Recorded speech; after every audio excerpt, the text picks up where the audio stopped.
Beyond frameworks, what truly defines a resilient software architect today?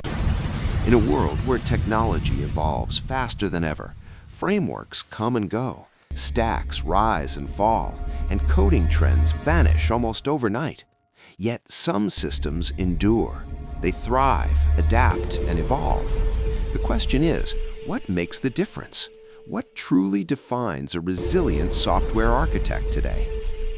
You might think it's knowing the latest framework, mastering Kubernetes, or being fluent in every programming language under the sun. But resilience is not written in code, it's forged in mindset. Consider this. 10 years ago, monoliths dominated enterprise software. Today, microservices and cloud-native architectures rule the landscape. A framework you rely on today might be obsolete tomorrow.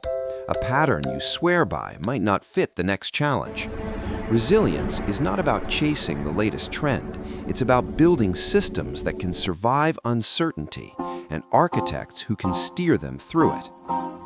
Meet Sarah, a software architect at a fintech startup.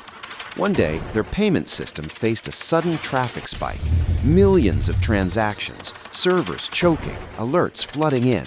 Her team panicked, but Sarah didn't. Why?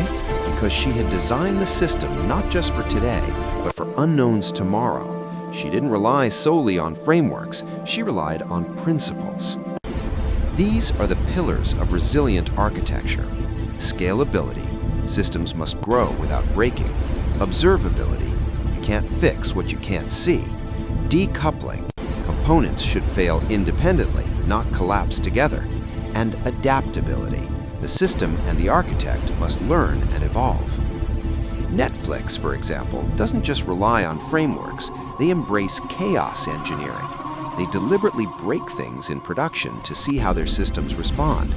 This is resilience in action, planning for chaos, anticipating failure, and building systems and teams that can recover gracefully. Resilient architects also understand that technology is only part of the equation. People, processes, and communication matter just as much. A brilliant design is useless if the team can't maintain it. A scalable system is irrelevant if the business can't deploy it efficiently. Resilience is as much about leadership and decision-making as it is about design patterns.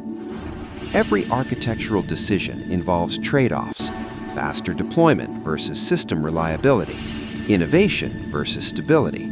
A resilient architect doesn't seek perfection, they navigate ambiguity. They prioritize what matters most and plan for what might break. Ultimately, resilience is about creating systems that can adapt and architects who can adapt too. Frameworks will change, languages will evolve, infrastructure will shift.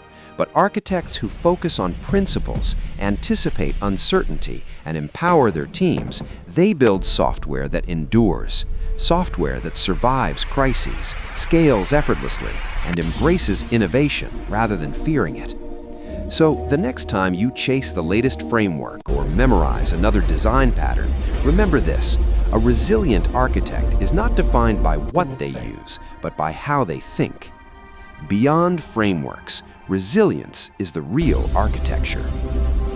Practical takeaway: regularly test your systems for failure points. Invest in observability and monitoring. Mentor and empower your team. Embrace adaptability in your design and decisions. Frameworks change, principles endure. If this topic resonates with you, kindly share your thought. Thank you for watching.